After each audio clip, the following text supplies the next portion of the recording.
What up, Internet? How are all of our lovely goslings? What up, Internet? Who do you think you are? I don't know. I like it, though. All right. I'm like the hype man for this I'm the hype man this host. podcast needs. Dave the hype man.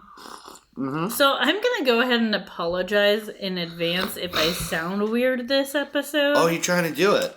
I'm trying to talk without the thing. Oh, without the thing? Yeah. Okay. Hey, this is a little catching up with us and what's been going on. I had a tooth extracted Monday. We record on Wednesday, so this is Wednesday.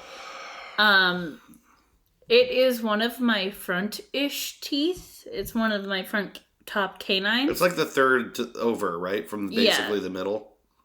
Yeah. So it would be your canine. Yeah, it's visible. Because it was taken out, it's visible, and right now I have like stitches, so it looks real gross. So they gave me, I'm getting a permanent tooth put in, but it has to heal before they can do that. Yeah. So they gave me what they call a flipper, which most people will know as like the fake teeth 8-year-old beauty pageant kids wear. That's so weird to me. It is. But in their case, they put them over their baby teeth. Yeah. To make them look like 30-year-olds. And in my case, I look like a hockey player, and I put one in to look less like a hockey player. And it's really weird because a lot of...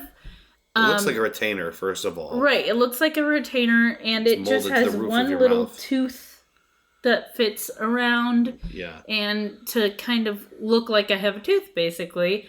And I work with the public, so I need to, like, at least have them not see visible stitches and, like, a missing tooth. It might freak them out. Right. So I've been wearing it at work, but it drives me nuts because since it fits on the roof of my mouth, it's an extra 1/4 of an inch on my palate. Yeah. And it makes me real lispy. You know, and I don't like it. I notice it only when you mention it.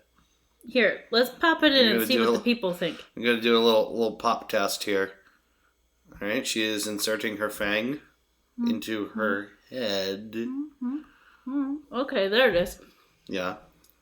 So I will say all of the S words now. It's not that obvious. It's only like if you've been told. It's obvious to me. It might not even carry on mic. I have no idea. It's obvious to me. It makes me feel lispy, and especially at work, it's real difficult.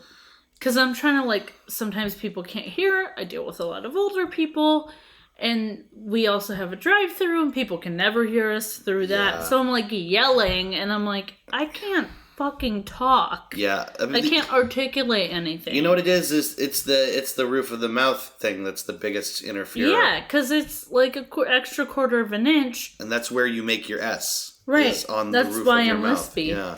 So I'm going to take it out because I think it sounds better without it. Yeah, right. Oh boy. Remove fang. Fang is gone. I took it out to show my mom last night. Yeah. For some reason, she didn't understand what I had meant when I told her I had a flipper. The dog is going to eat all of our treats. Yes. We have to withdraw these treats from him. She thought... He can eat the moldy one. She thought I already had the permanent tooth in, even though she only half listens to me.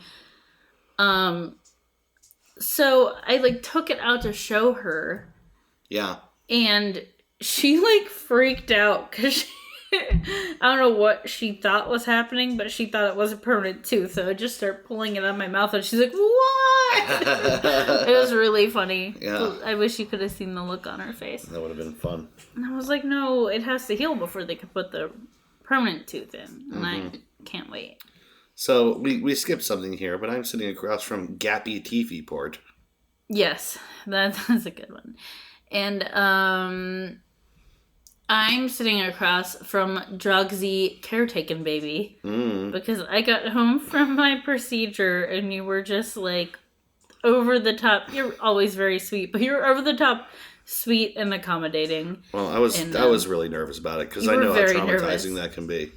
Well, you watched someone get a root canal once, which is not a good idea. No. Don't do that. Blood everywhere and just like white face, just like slack. Now, very scary. I didn't get a root canal. I just had the tooth removed. Yeah. And it's weird because you're fully numbed, so you can't feel it. Like, you know they're yanking on you, but you hear it. Because it's in your fucking skull. Sure. So you hear it like cracking and then pulling everything out. Oh, it was creepy. Yes, it was definitely creepy. Very creepy. And then about halfway through the procedure, the tooth was already out. They were just doing the rest of it, like prepping everything so it can heal up. And then they can give me my permanent fake tooth. Yeah. And the anesthetic started to wear off, and I was feeling very sore. I wasn't feeling any sharp pain, but I was feeling very sore. But I'd never had one removed before, so I was just like, this might be a normal amount of soreness that you start to feel. I don't fucking know. Doesn't seem like he thought so. No. Then I felt the stitches. I felt like it wasn't a super sharp pain, but I definitely felt the pinch of the needle going in. Yeah. And that was around the time I was like, that's probably not right. And then he was twisting the posts in.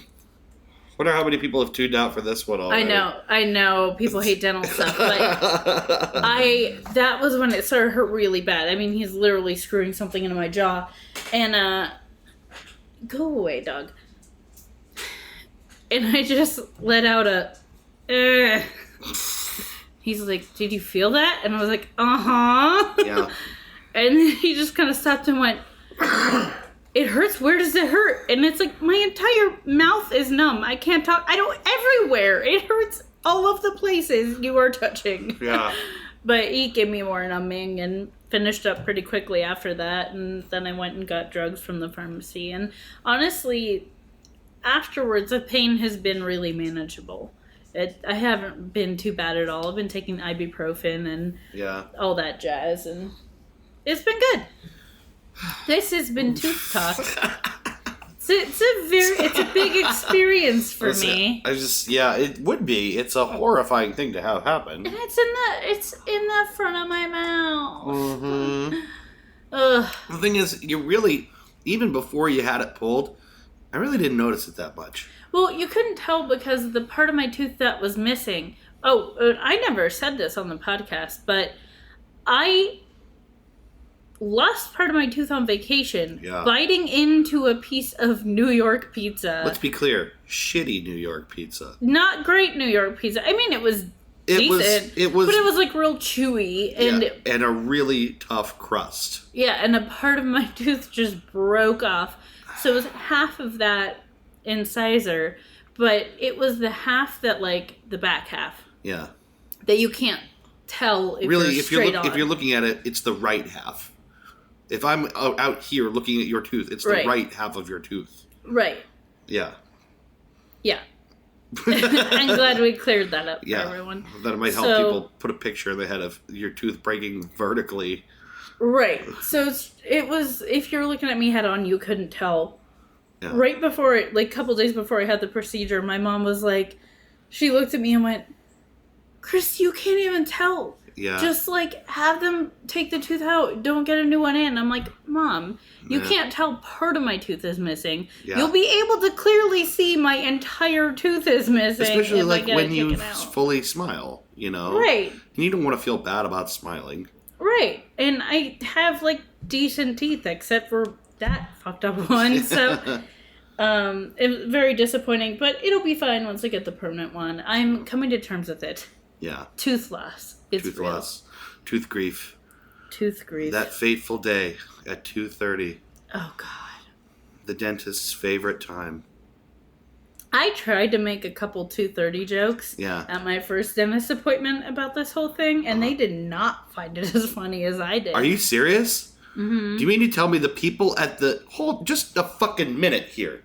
The people at the dentist don't think the 2:30 joke is funny?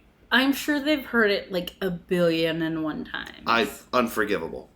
Well, these are... Change dentists. I did. That was the first appointment. I didn't make it to this dentist. He'd probably laugh. He's really nice. Okay. He would take pity on me and the fact that the anesthetic was... He felt so bad, I could tell. I'm genuinely upset that they don't find the 2:30 joke as funny as I do. It was like... Stupid. They were just stupid. It's okay. They wouldn't even return my calls to like schedule an appointment. Yeah. For an expensive procedure. Maybe they don't really like being dentists. Maybe they don't even. I don't know. Maybe they'd rather make toys. With that. Maybe. Like Herbie. Only in reverse. All right. Remember Herbie? Oh, come on, Rudolph. Oh, no, yeah. I forgot his name. But the elf who wants to be a dentist. Yeah, he didn't want to make toys anymore. I got it. Herbie I'm on the same doesn't like to now. make toys. I just didn't... It was a good impression. I didn't remember his name. Herbie. He wanted to be a dentist. I'll never forget again. Oh boy, sorry about that diversion. Oh, there's always a diversion here. I know. Are you ready? Oh boy. For the news? Quizzing time. I'm gonna rock it.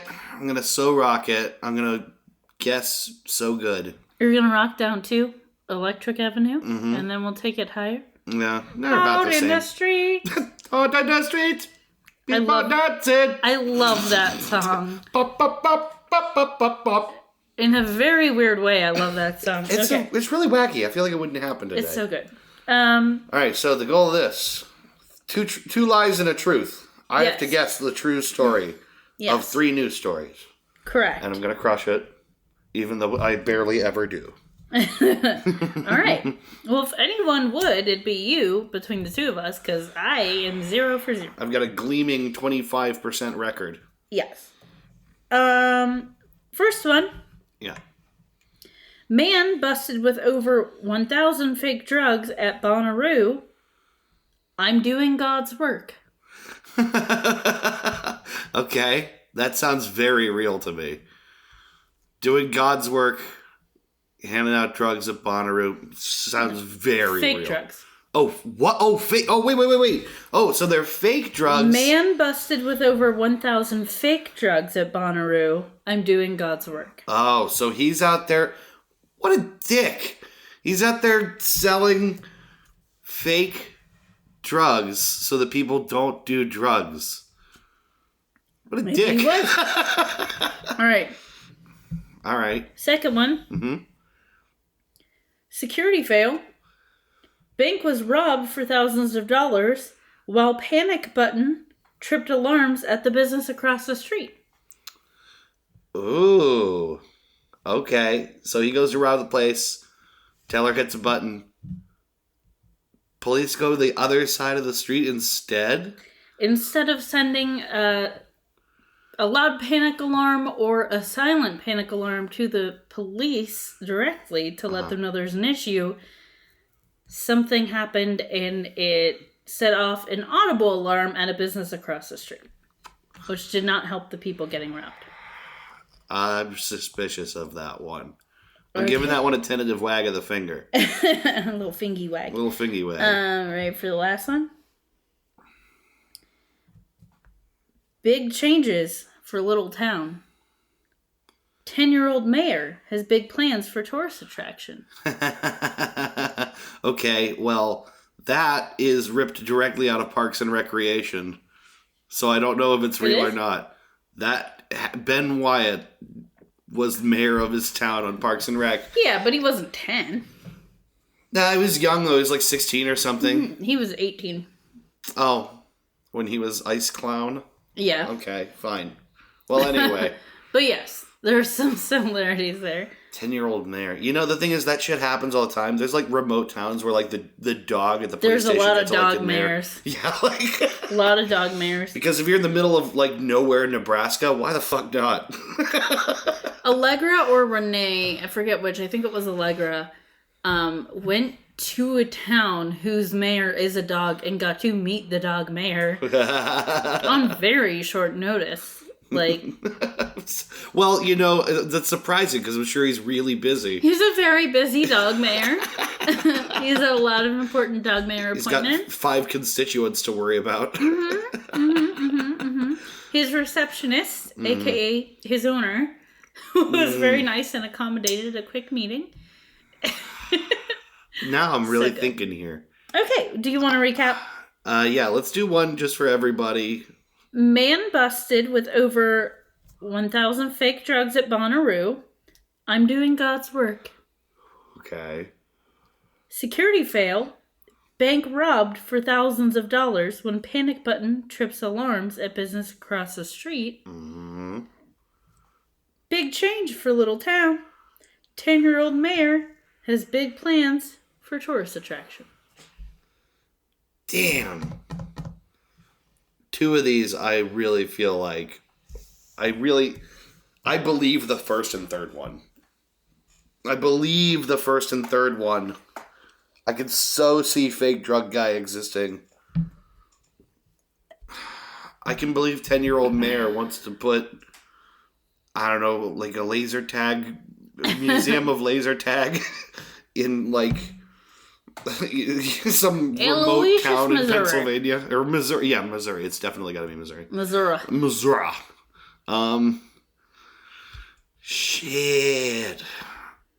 All right, I'm gonna go with my gut here. Pull the trigger. I'm gonna go with my gut here. What does my gut say? I love it. That's how I feel every time I play this. First one, final answer. Fake drug guy. God damn you, you're right. Yes! Woo! Woo! Right. Oh, I'm putting champion music behind this. For sure. Definitely. Let me read this article for you. 40% correctness rate. Woo! Man, you're so good. You're correct 40% of the time. 40%. Woo! Oh my god. Alright, that was a tough one though. Because definitely I thought the third one could just as easily be it. Okay, I had to go research for the article. Yeah. Because instead of clicking follow link, I hit disable link in my Drive app. In Google Drive? Yeah. Okay, so you basically made it unclickable. Yes, because I'm an idiot. Okay. And then I was trying to select just the headline so I could search for it, and I selected everything. And I can't technology. Okay, that's all right. Anyway. Technology can you. No. If you think about it. A man's divine calling has landed him in jail after he was caught trying to sell thousands of fake drugs at the Bonnaroo Music and Arts Festival in Manchester, Tennessee. Okay. According to an arrest warrant from the Coffee County Sheriff's Office, spelled like the coffee we're drinking. I want to live there. Coffee County. David E. Brady. Dave Brady! Which is Chris Brady's his actual dad. It's his actual dad. Dave Brady! Similar name. Oh my god, no. That's the guy. Hold on. That's the guy who was selling the fake drugs. Yeah. David E. Brady. I assumed. Hey, Dave Brady here. You guys want some drugs? Yeah? Have some drugs. They're pretty good. Yeah? He told officers he was doing God's work when they found 1,000 fake hits of acid, 20 bags made to look like cocaine, 37 pills that were made to look like Molly, 22 bags of fake mushrooms, and an incense stick made to look like black tar heroin. Wow. This guy is real crafty. No shit. He's just like sitting in his house making incense sticks look like black tar heroin. That's some top level fakery, isn't it? Yeah. Well, not good enough because he was caught. You guys want some mescaline? Yeah, I got a whole bunch in my bag. It's pretty good, right?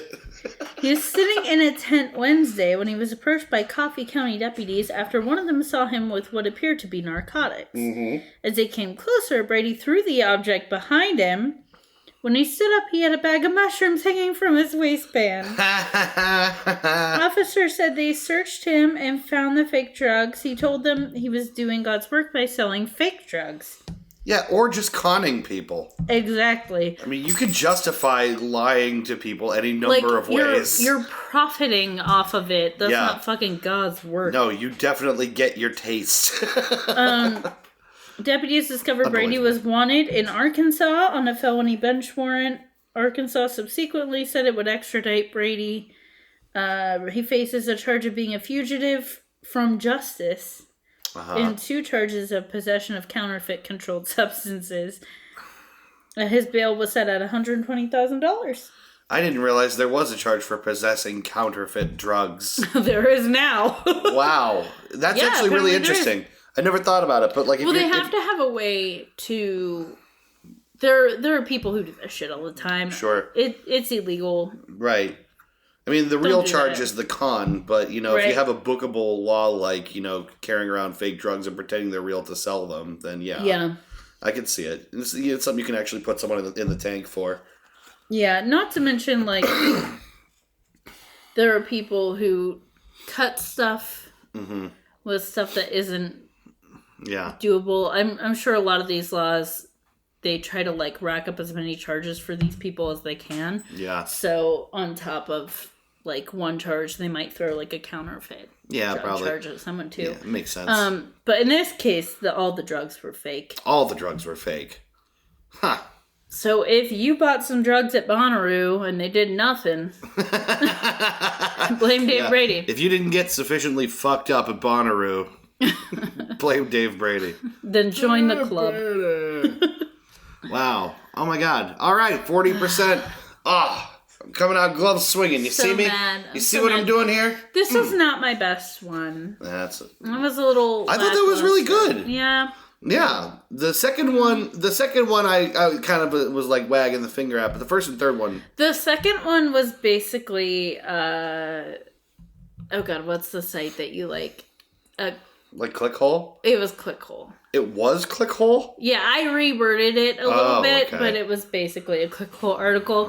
In their article, it was specifically a Baskin Robbins that the Pinnacle went off at. And the entire article was just them saying, it would have been really helpful if it went off in the bank. It's really unfortunate that it didn't. Someone's going to have to pay for this. And they just kept re-saying the same things over and over again. It was really funny. God, Clickhole is the best. I like Clickhole a lot. Alrighty. Well, alright. Do you want to take a little breaky before the next segment? No, or we roll did. On through? Second segment, yeah, we'll just move right into it. I didn't have anything intelligible to talk about today, except that we have these delicious pies in front of us. we had some hand pies from a wonderful establishment. Yeah. Called White House. White House Fruit Farm. Come on down and get the pie. White House Fruit Farm. Fruit House. Shut up. Fruit Farm. Missing a tooth. I'm sorry. That's not an excuse. I know. I just stuttered. Yeah. But yeah, we thought we would take a minute and talk about what White House Fruit Farm is for anyone that isn't from around here or has never heard of it. It really is like kind of a magical little place. Everyone loves it. Heaven on earth. It's basically on the way from Canfield to Salem out there in the middle of that big expanse there. It's big functional farm. They have they grow a bunch of apples and they grow other things as well, I presume. Pumpkins. Actually, I don't know how much they grow there, to be honest. They grow a decent amount of stuff. Their claim to fame is the apples because they make fresh apple cider. Yes, and a butt ton of it. I mean, so much. They make a ton of apple cider. I remember going as a kid and you could give them 10 cents and get a tiny little like Dixie cup of apple cider. Yeah. Now it's 50 cents. It's 50 cents now? Yeah. Jerks. Yeah, I was going to get a cup of it and I didn't feel like rooting around for change. And I was like, fuck it, I'm just going to buy a gallon because I'm an adult and I can do that I could do that. I don't have to buy my cider by the quantity of change in my pocket anymore. Right. Mm-hmm. I am mature enough to just delay satisfaction by like 20 minutes and just drink this when I get home. Adulting. For the win.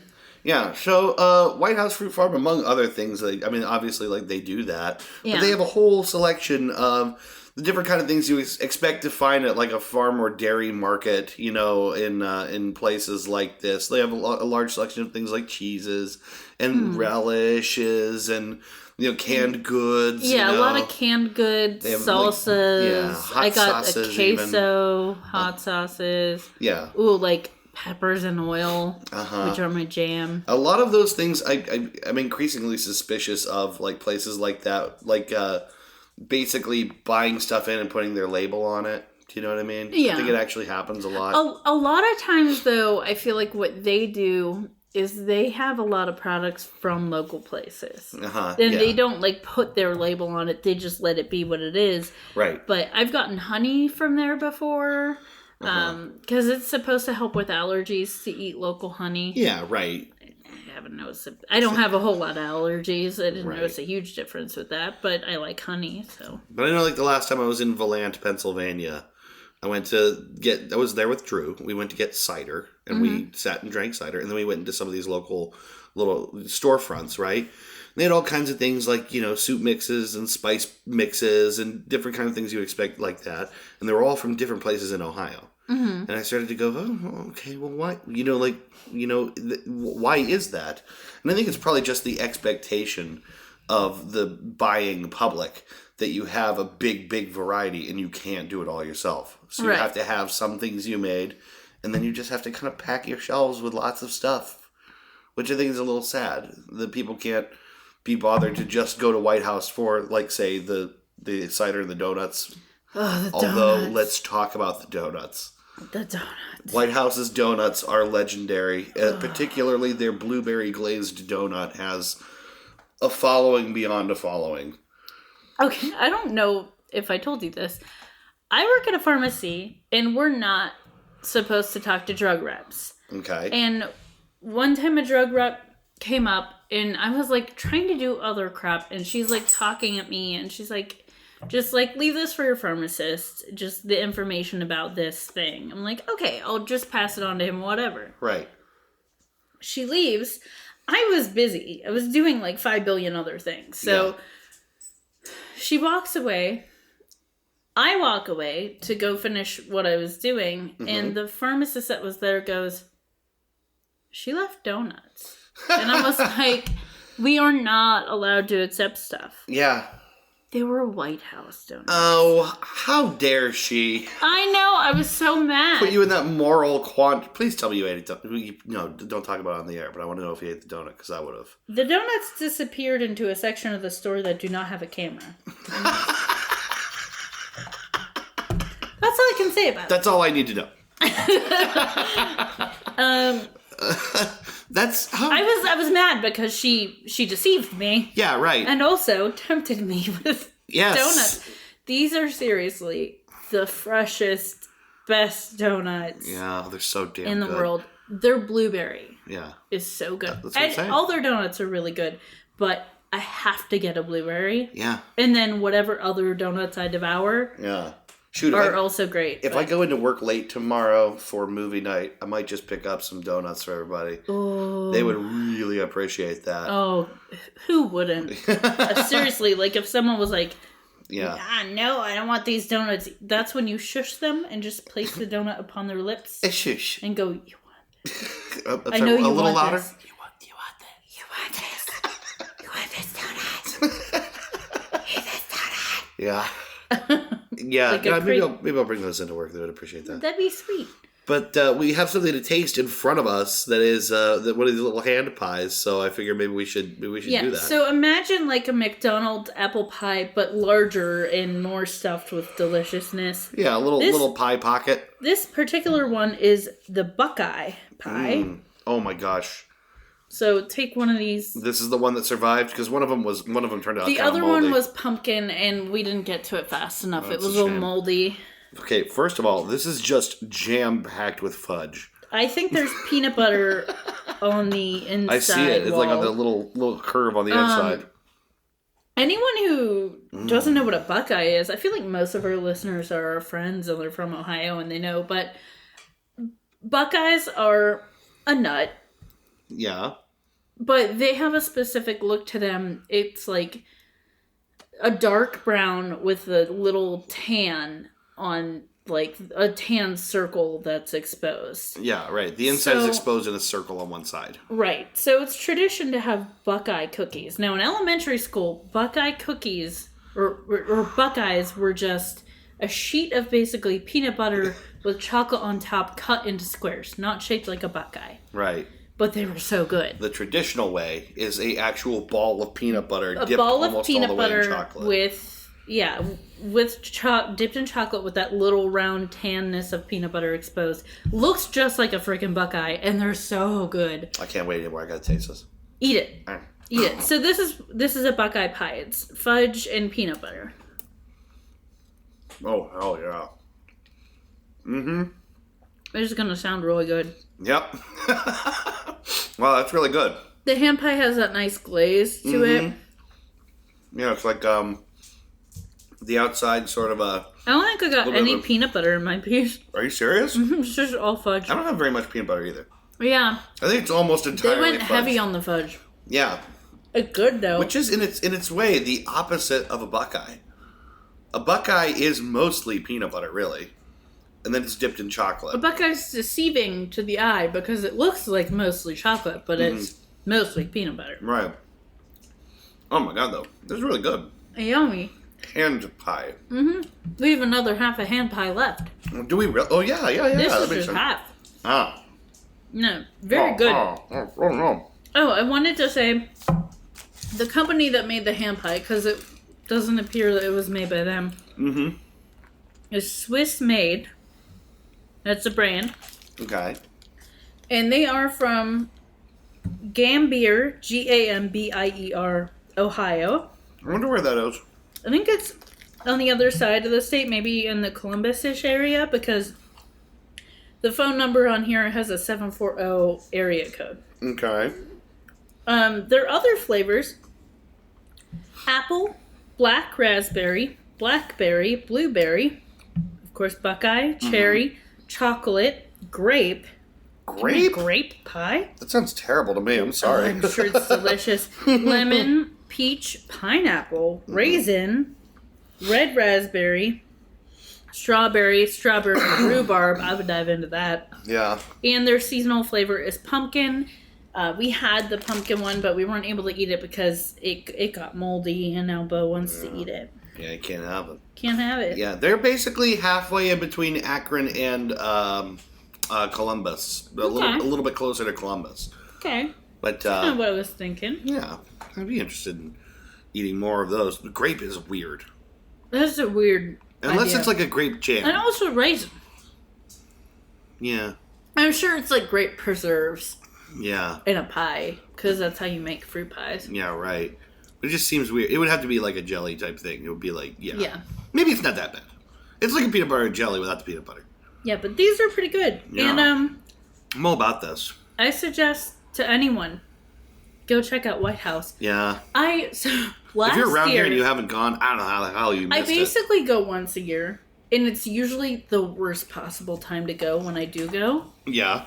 That's not the one you want. No, I'm pulling it away from the dog. Oh, okay. Because he's sitting on the edge of the table like a shark. Yes. Waiting for a little bite of pie.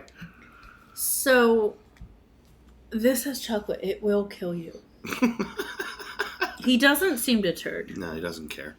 I always get a hankering to go around fall because that's when they have the cider and everything pumpkin. Mm-hmm. And that's also when they do their like fall festival. All their Halloween stuff is out. Some of their Christmas stuff is out. They have a bunch of pumpkins you can buy. They have food trucks there. They have candy apples. Yeah. Like, they have activities for the children. It's so annoying.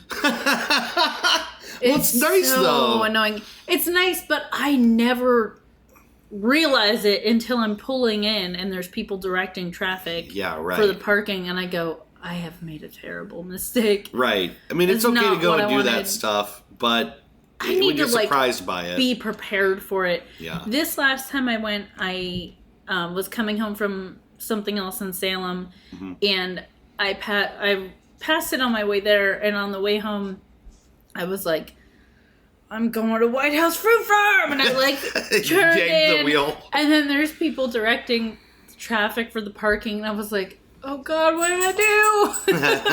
But it was actually, it wasn't too bad. And I had a lot of fun looking around. And I got some nachos from a food truck that were really good. And it was a lot of fun. I always just choose the wrong time to You always choose the wrong pie. Sometimes I choose the wrong pie. Last year I thought I got a pumpkin and it was really a peach and I was very upset. I just can't do right by this pumpkin hand pie. Something always happens. This is 2 for 2 fuck ups on the pumpkin pie. 2 for 2. I still haven't tried the pumpkin hand pie. I know. It's really disappointing. Next year's my year. You know what? If I go up there, I'll snag you a pumpkin. So last year when I went, I got the peach instead of the pumpkin. I went back like a week later. They had no more hand pies at all. Wow. So limited quantities. Yeah, if you go and you see them, sure. Zha. But I think I got the last pumpkin hand pie when I was there. I didn't see any more pumpkin ones. So we're just gonna have to go to Gerblschnind, Ohio. Yes. Whatever it is. That place. And get one. Gambier. That's it. What I say. Gerbenschmier. Anyway. Let's take a little break. All right. And we'll come back with the main segment for this episode. So, stick around. Okay.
And we're back.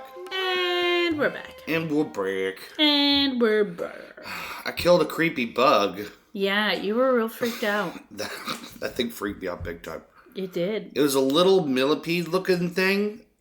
Kind of. Like real little. Real tiny. And I thought it was a screw because it was coiled up because the dog was trying to eat it. God forbid if he'd eaten that. Who knows what it could have done to him. Absolutely nothing. And then he's eaten so much crap that should have killed him. I put it in a paper towel and then I crushed it with my thumb and I felt it crunch like real big. Yeah, you freaked out. I heard and felt it crunch.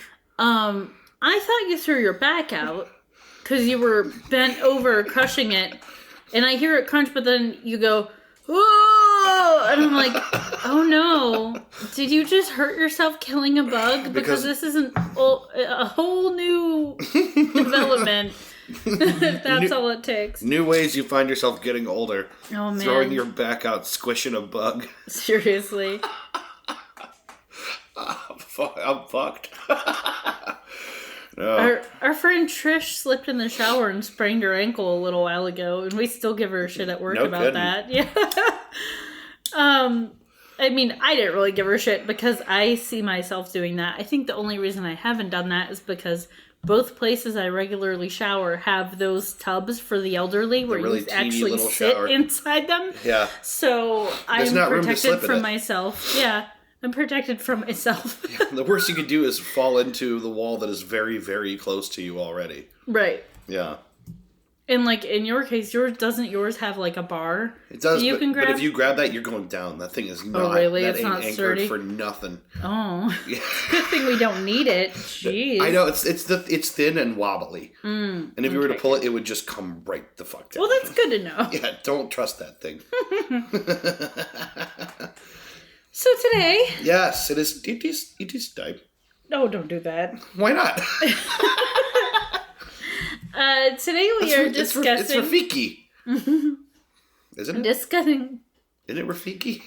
It sounded like the Simpsons character. Oh, like Apu. It sounded like that would be particularly in poor taste. Yeah. Considering our topic. Yeah. So I thought you were doing. I'm like, oh no. Yeah. Our topic is Indian music theory. Yes. This was a submission from our good buddy Chris Brady. Yeah, that one. Yeah. He sent us a very sweet email, and he suggested this. Now, I think he and I actually talked about Indian music a little bit because I had a little bit of experience seeing some Indian music live, and I'll tell that story later once we get into some of the theory because I think it'll be better once people understand a little more about the music. Yeah. It was a very interesting experience though. And we were discussing a little bit of this music theory and how different Indian music is from Western music that we're used to hearing. Yeah. And then I guess he started listening to some Indian music, but still hadn't done much more research on the theory behind it. Yeah. And has passed that torch off to us so we can do the research for him. I am really excited because it sounds like you did a lot of homework on this. I feel like I did, and I feel like I could continue to. Oh, yeah. I mean, something as dense as an entire, form of music theory. There's so much to learn, and some of the concepts are a little bit abstract, especially if you're not super into music theory. Right. So, and I'm not particularly. Me not either. I don't really know that much. I know a little bit of music theory, but not that much. So it was a little bit difficult, but it was very interesting and fun. Yeah. And we're thinking we might try to find some Indian music to put in for our breaks. You've probably already heard it. Yeah, you would have heard it by now. Mm-hmm. We only have one break anyway, so. Right. Let's talk about it. In order to discuss the differences between what we're used to Western music, and by Western I don't mean like country Western, I just mean like the Americas, the Western half Europe. Of the globe, essentially. Right. So, Western music theory, the music is organized according to tonal harmony. Okay. A piece of music is in a specific key. Yeah. And it uses notes from a particular major or minor scale. So the key is kind of like the recipe, and the scale provides the ingredients. Yeah, I can see that. Key tells you what notes you can and can't get away with. Basically, which ones sound pleasing together in that key. Right. And songs use notes from the scale in a specific key to form melodies, harmonies, which is when it's more than one note at a time, and often this is in the form of chords and a lot of chord progressions. And also counter melodies, which is two independent melodies occurring at the same time in a piece of music. Yeah. Now those are all really important pieces of Western music and what makes Western music interesting. Okay. And so in Western music, there's something called an octave. Sure. Which is 12 equally spaced notes. All 12 notes are what we call a chromatic scale. Okay. only 7 notes are used for any major or minor scale, and then you add the first note of the next octave, and that's where we get the 8-note octave we're familiar with. Yeah. There are only 2 kinds of scales in Western music, major and minor. And though they're very different from each other, every major scale is very similar to every minor scale, because the relationships between the various notes of a major scale are the same for every major scale. Yeah, and the same for the minor scales. They use the same rules. It's sort of like the reason that if you play a scale on the guitar and then you slide everything up a fret and you play that same pattern, you're going to get another legitimate scale mostly, right? I mean, yeah. And it's going to sound very similar because the intervals between them are the same. Mm-hmm. The rules are the same. Okay. So in Indian classical music, there is Northern Indian music and Southern Indian music. Northern Indian music is called Hindustani, and the scales are referred to as thats, T-H-A-T, which was very confusing to read because I just kept reading that in my head and then had to correct myself every time. In Southern Indian music, this is called Carnatic music, and the scales are called melas, M-E-L-A. Oh, mela. Mela. That sounds very sweet. Now, from this point on, we're mostly going to talk about Hindustani music for a couple of reasons. One, it's a little wider known. Okay. It's more accessible, I guess. Okay. And also, Chris had talked about a specific artist that he had gotten into. Yeah. And that artist plays Hindustani music. Was that Ravi? Ravi Shankar. Yeah, it was Ravi. Is his name. And I'll talk a little bit about Ravi. Okay. Ravi. Ravi. Like we're so close. Oh, Ravi. So, from now on, talking mostly Hindustani. A raga is like the rhythm or melody form. It was really hard for me to get a handle on what a raga is because we don't really have that thing. There's not like an analogy to that in Western music of any kind. It is a really weird concept. Okay. At some points, it seemed like they almost used it interchangeably with thats, which are the scales. Yeah. But they are also an independent concept from that. Okay. It was really weird. But the thought is essentially the scale. It's made up of 7 notes. Yeah. Just like ours. Mm-hmm. And these notes are called swaras. S-W-A-R-A. Okay. In Hindustani music, they don't use major or minor scales. They don't feature harmonies. They don't use counterpoint melodies. There are no chord progressions. Okay. They use a single voice or instrument for a melody, and then it's accompanied by a droning instrument and percussion. Yeah. So where the interest comes from is the melody and the rhythms. Gotcha. So it's kind of in a way, it's focused in a way. It's, maybe there's less mechanisms for variation, but there's probably a lot of variation within them. And because of the way Hindustani music is organized, and you'll kind of get what I'm saying more when I get into the details a bit, but it is a type of music that lends itself very much to improvisation. Yeah. Because you choose your raga and your thought, and you can just play around in that format. And especially if you have one main person doing the melody, and then everyone else can just kind of follow along with them. Yeah. Because of that, though, to someone who's more familiar with Western music, Indian music can seem confusing and static because we're used to listening for chord progressions and big changes, and that doesn't happen. So it can sound just very confusing. Sure. But to someone who's familiar with Indian music, Western music, which only uses 2 types of scales, and the rhythms are based on just a few different meters, can sound overly similar and repetitive. So if you can imagine someone who's used to Indian music with a lot of variety, but it's used all for the melody.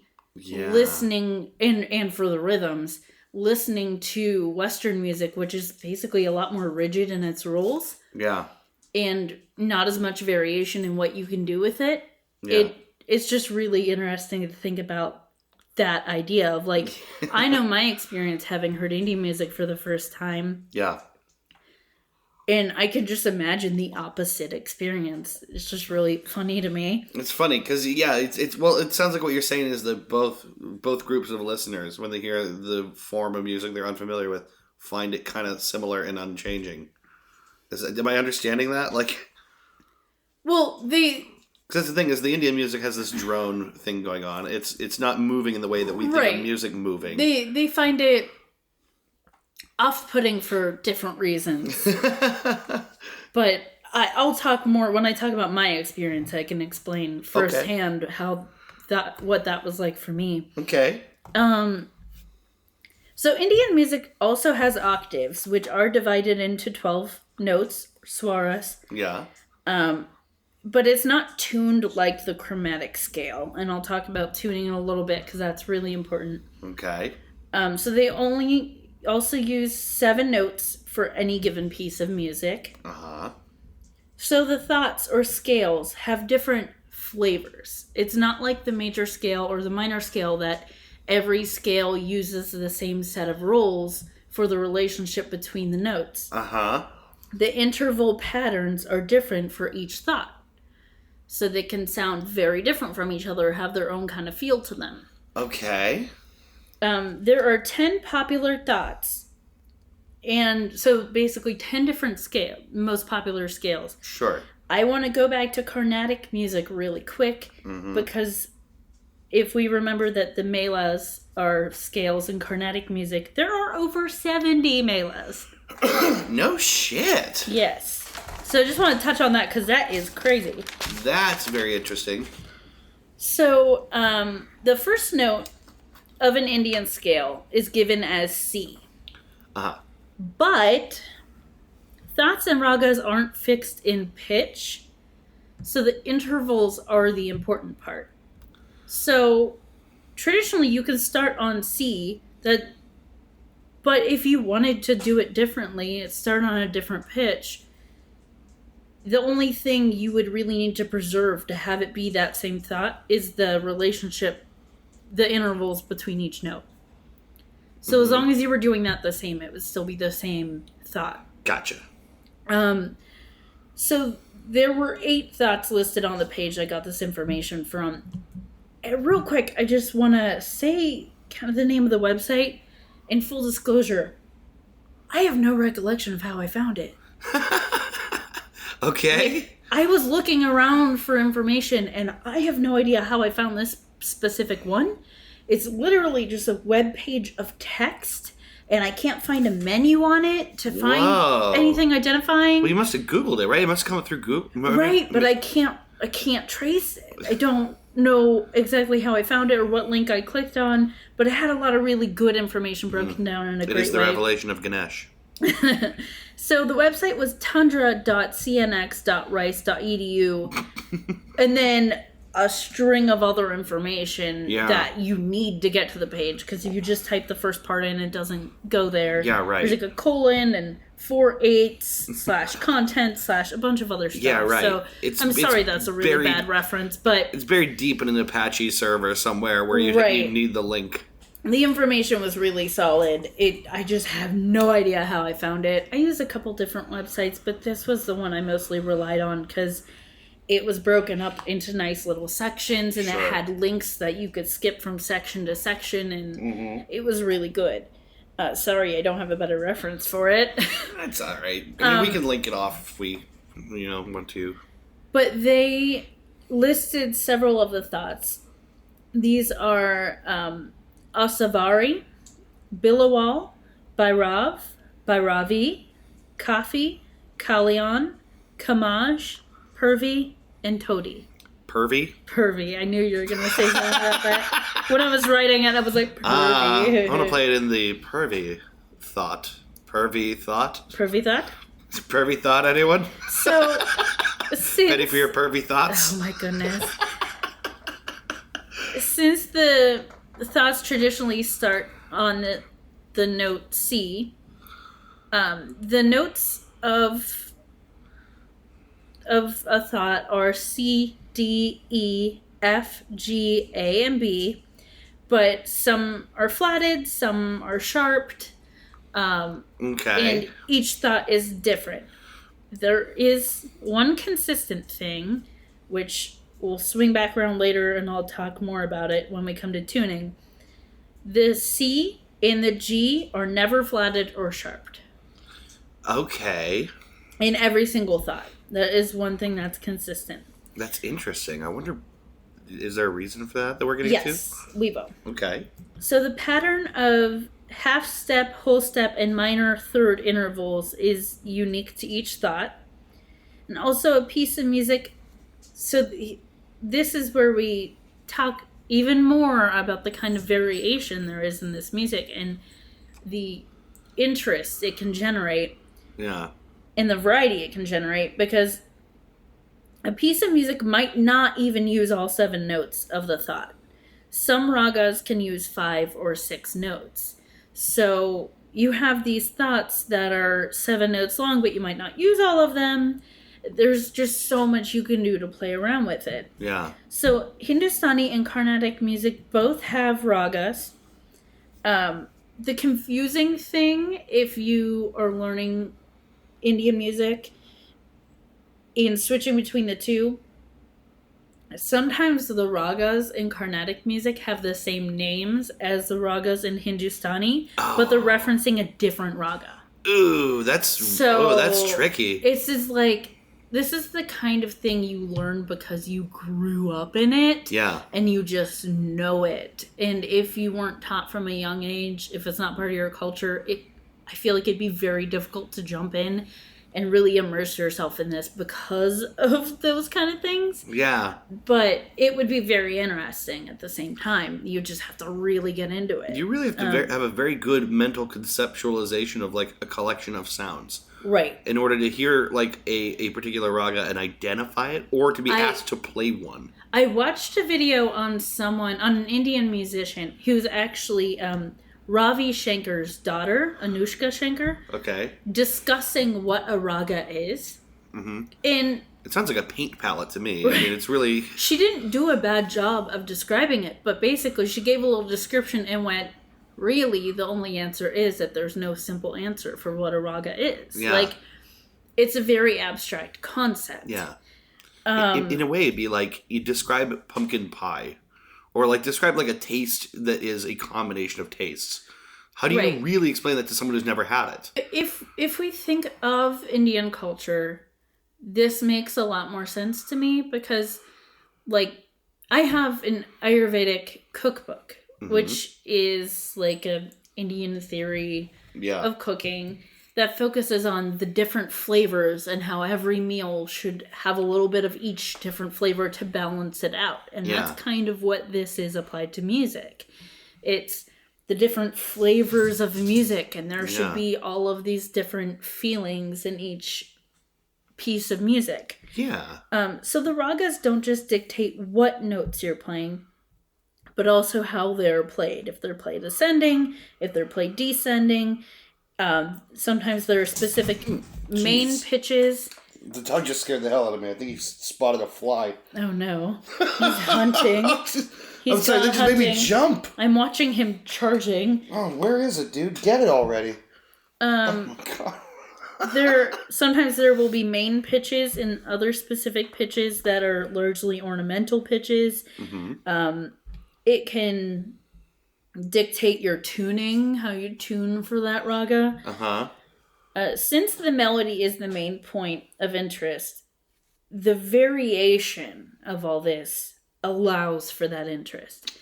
They don't need the chord changes. They don't need the progressions. They don't need that kind of physical movement because they have enough to play with in just the melody. Yeah, a really, really rich approach to melody and scales. Right. In a way that Western music just doesn't do it that way. You might cover this, but I'm interested to know if they play around a lot in terms of like, okay, like A is not necessarily always, like a straight 440 A. Maybe it's like slightly detuned. The scale could be slightly detuned. We talk about that. Cool. Oh, cool. All right. I don't get specifically into what frequencies, though this website did. Okay. I should shoot you a text with that website in there because you might want to read a little more. I'll send it to Chris too.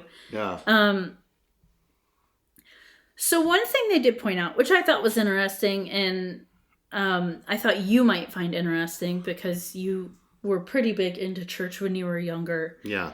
So the Hindustani thoughts and Western church modes... Yeah. are roughly correlated. Interesting. So the Asavari thought is roughly Aeolian mode.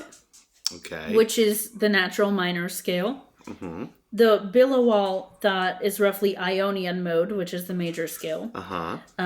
Bhairavi is Phrygian. Okay, Kafi is Dorian. Kalyan is Lydian. Kamaj is Mixolydian.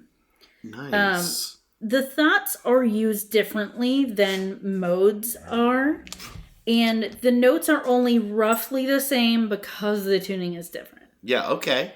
So they're not going to sound exactly the same, but if you grew up knowing a lot about like these church modes of music, and you listen to Indian music, you might hear some similarities and go, okay, that sounds a little bit familiar to me.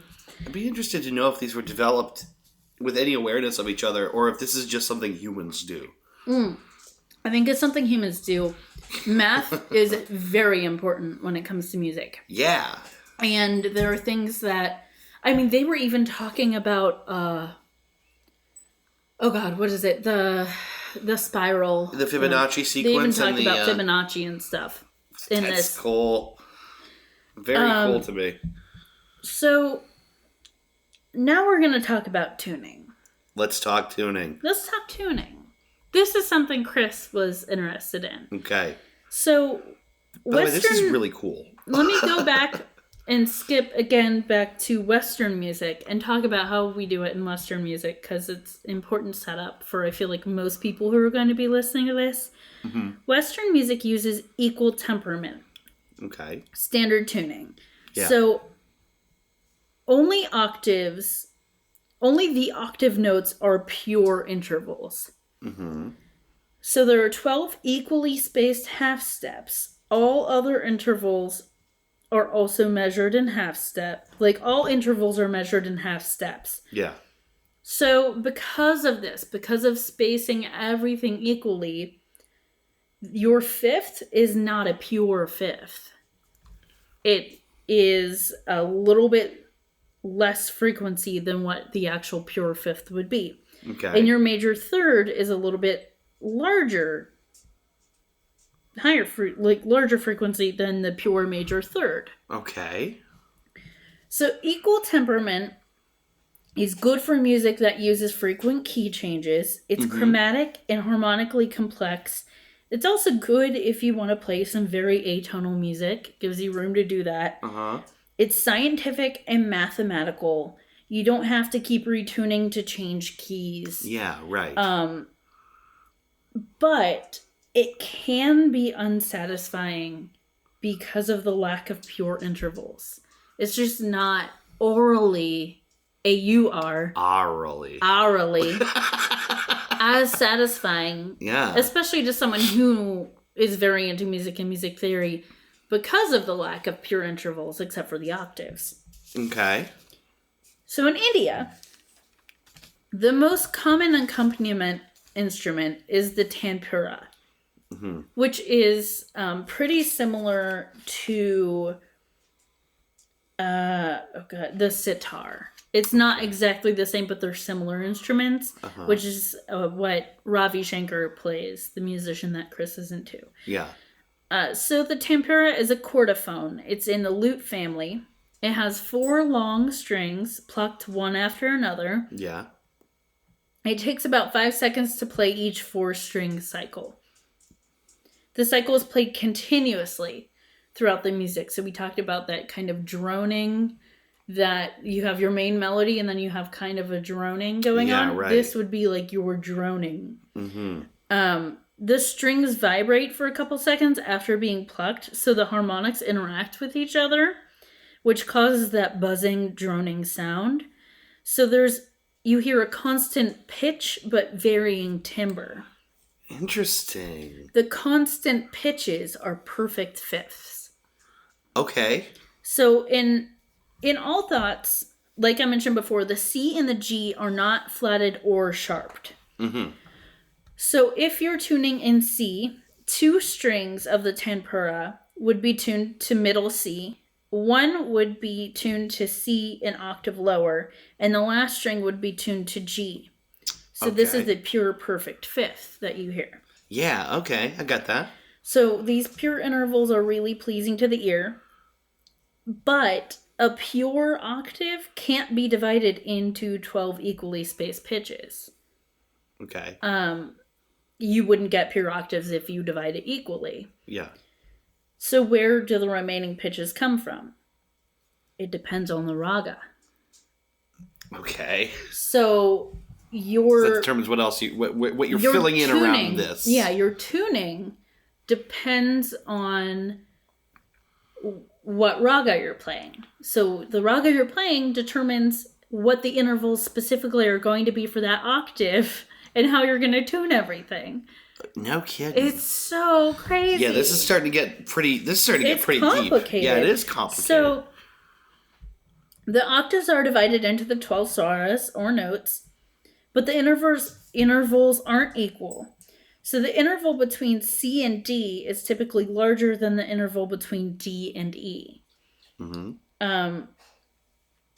So I'm going to introduce another concept. Okay. The Shruti. Dwight K. Shruti. Yeah, it's spelled Shruti. Yeah. It's an interval smaller than intervals normally found between notes. This is important. When you start thinking about coming from hearing mostly Western music and then listening to Indian music. Yeah. I can see where this is going to become a thing that throws people. So the interval between C and D, we said, is larger than the interval between D and E. So the interval between C and D is 4 shrutis, and the interval between D and E is 3 shrutis. In some ragas, notes might be flatted or sharped by 1 shruti for mood and effect. Yeah. That makes a pitch really stand out. But think about this. When we think of flatting or sharping a note, it's by a half step. Yeah, right. It's still like a very But specific... now we're talking about doing it by like a quarter step. Yeah. For tuning purposes, each octave is divided into 22 shrutis. Okay. So these 22 shrutis have specific designations, and the intervals between the shrutis are not equal. Okay. So they're not even necessarily each a fourth step or something like that. Mm-hmm. This music is so complicated. It's so beautiful, but it's so complicated. I'm going to end up listening to a lot of Indian music now to try and appreciate what this sounds like. It's really beautiful. Yeah. It's really bizarre the first time you hear it because it takes a minute. Now that knowing the theory ahead of time will probably be really helpful. Yes. Once you realize what's actually going on, it's just impressive. Yeah. I want to hear all the shrutis. So there are tuning variations, and I specifically mention Drupad, which is very, very old North Indian music. Okay. It's kind of like your stories of heroes and stuff like that. It's kind of that style of music. It's like, you're saying these are genres of music, or like... The Drupad is like very, very old North Indian music, but that's the kind of style of music it was. It would be like telling a story, or like narrative ballad. So we're getting into styles. We're getting into like collections. Well, just this specific one. Okay. Because in Drupads, the octave is divided into 84 microtones. No shit. And so between like C and C, 84 microtones in there that could be called on to be played. Right. And there are variations. So C and G might not be based on pure intervals sometimes, just depending on the music, depending on the raga and everything. Yeah. But, so typically, Hindustani music has 22 Shrutis in an octave. Yeah. Except for Drupads, which are ridiculous and have 84. Wow. Just, like, I wanted to point that out because that's crazy town. It is. It is. How could one even hope to play this accurately? Being so good and having such a good ear. Yeah. There are people that sing this. There's one thing to play it on like a sitar or something. Right. But to sing it. Yeah, when you don't have like, any measurable way to like, Just so impressive. That's astounding to me. If you're used to equal temperament, because of all this, Indian music sounds out of tune. Yeah. It just sounds out of tune. We don't have Shrutis. We don't have anything beyond a half step. Yeah. All of our intervals are the same. They're all half steps. Yeah. It's really simple to understand. This is not. No. And so that's the experience I had when I first heard Indian music. I was like, sounds out of tune. Like, I couldn't understand what I was hearing. Yeah. Until I was it's kind of like a history of rock and roll class or something. And I was in college. And they had an Indian musician come in. But my teacher was really cool. And he was a musician himself. Yeah. So he had gone to this. And he was talking about it. About the Drupad? About the Drupad music? No. We're talking about Indian music in general. Oh, okay. It was Hindustani music. Okay. But he was talking about Indian music, and he had seen the performance the night before, and he was saying that, like, oh my God, the vocalist was so impressive because we only have these half steps, and she's doing, like, quarter steps or more. And that's when it clicked, and I went, oh my God, that's what I'm hearing. Like, that's what I was hearing. Yeah. Or maybe he had talked about it beforehand or something. And when I heard it, I was like, it took me a minute, and then I realized what was happening. It can kind of sound like they're just all over the place until you realize that they're singing very specific notes. Yeah, that's the thing I was going to say is, like, sometimes when you hear Indian music, one of the things it can kind of sound like is that people who are singing are just kind of wailing. Warbling. Or just kind of, and it feels like they're not hitting any notes you're familiar with. But they are, well, you're not familiar with them, but they're hitting They're doing something extremely notes. Deliberate. Do yourselves a favor and that listen. Just blew my mind. Yes. And this is what Chris wanted to know about. Yeah. Because we had discussed that briefly. Do yourselves a favor and listen to some Hindustani music, especially with a vocalist. Yeah. If you want to be impressed by someone. Yeah. Holy crap. Just hear it and recognize that they mean to do precisely what they are doing. Right. And to tell the rest of the story, so when I was in college, they brought in an Indian musician, and there was a singer, I'm sure there was like a sitar player, and the main performer was a guy playing drums, like hand drums. Yeah. I want to say it was either, I think it was still summertime. It was like the beginning of the semester. And it was very, very, very warm in the auditorium. But the tuning of the drums is very, like, precise. Mm-hmm. And can go out of tune very easily. Do they have to stop a lot and retune? He demanded, this main performer who was playing the hand drums demanded that we keep the doors closed in the auditorium. Wow. There were like a lot of people in there. It was very warm. It's like you're going to have people passing out, but we had to keep the doors shut because he was like reprimanding us from the stage. It was so weird. And then I don't know why I remember this detail, but I remember that like they also specifically requested milk before the show. And I was just like, that's gotta feel like a bad idea now. It's so hot in here. How can you be comfortable? Yeah, just a nice 102-degree auditorium, a warm glass of milk. But the important question is, was he rushing or was he dragging? Not my tempo. Not quite my tempo. He was very good. Yeah. The female musician that was with him was the singer. Yeah. Phenomenal. Once I realized what was happening. Yeah.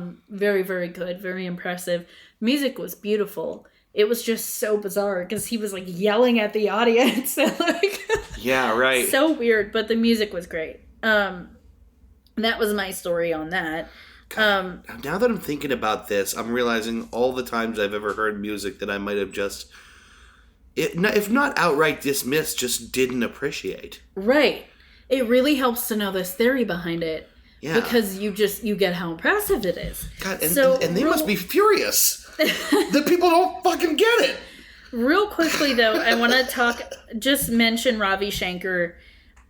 Because that's who Chris has been listening to. Yeah. He was a brilliant sitar player. He was popular in the 1950s. Uh-huh. He was born in like 1920 something, so he passed away several years ago. Yeah. But he played Hindustani music, and his daughter Anushka Shankar also plays the sitar. Yeah. Also very, very good. Wow. And just as a side note, really beautiful. Yeah. Very beautiful woman. So I watched a couple videos of her talking about the ragas and her playing music, and she's very good also. So I suggest checking out music by Ravi Shankar, checking out Anushka Shankar, who I believe is still like very popular, still playing this music. Yeah. Check out Indian music in general, guys. Yeah, it's really cool stuff. It's really interesting. I feel like my mind has been kind of blown open on this. It's just so different from the way we approach music. Yeah, it is. Like, I have a little bit of remorse for, like, having not quite gotten it. And I know that on some level, it's like you have to forgive yourself for not understanding something that is so different from your basic conceptualization. Right. And also it's very complex. I mean, everything that I just talked about is like, well, this is how it is, except when it isn't like that. And all the intervals are different between this and different between that. And it's determined by this thing that I can't actually really describe very well. It's like so much to approach. I had kind of a hard time researching it because of that. It was just like, where do I start? Yeah. What I really wanted to find out, because I knew that the tuning was different, and I knew there were like those like smaller intervals that we don't have. Yeah. That's what I wanted to talk about. But I had to talk about everything until I could get there. I know. But I'm glad I learned about it. Well, now I feel like I want to just go out there and listen to a bunch of Indian music. We should listen to some. I think we should tonight. Videos. Yeah, I think so too. It's so fascinating. It's really, really beautiful music. The sitar is a really beautiful instrument. Yeah. And just listen to a vocalist. Yeah. And just appreciate that every little thing they're doing, every intonation change, every slight change from note to note is from a note to a note. Yeah, that's crazy because it does always sound just sort of like more like speech than singing in a way, because we tend to talk in a lot of like not necessarily whole notes, right? You know, like our pitch is not constrained to a scale, and so it can sound like, you know, Indian, you know, vocal music is kind of like waily or talky. Yeah. And not like it's riding a very specific set of notes. Yeah, it's so cool. It's really mind-blowing. So thanks to Chris for asking me to explain this to you. Buddy, great question. This might have just blown the door open for me on something. Hey, we should get some. We like listening to vinyl sometimes. We should get some Indian music on vinyl. Yeah, I don't even know where to begin. That's the other thing is like figure it out. Yeah, like what? I'm sure it exists. What am I gonna go buy? Even Ravi Shankar. Maybe just Ravi Shankar. Yeah. Ravi Shankar. Yeah, that's probably. I'm sure there's Ravi Shankar music on vinyl. It's a good place to start. So thank you for listening, guys. I know we've been on kind of like a spoopy kick Yeah. And this was very far removed from that, but hopefully you still found it interesting. We found it very interesting. I found it very interesting. It was a little frustrating doing the research just because of the wealth of information. Yeah. But it was very rewarding doing the research when I finally got to the point where I was like, this is what I wanted to know. Yeah, right. You just have to learn everything else so it can click. Yeah, it's approaching something familiar in the most unfamiliar way. Right.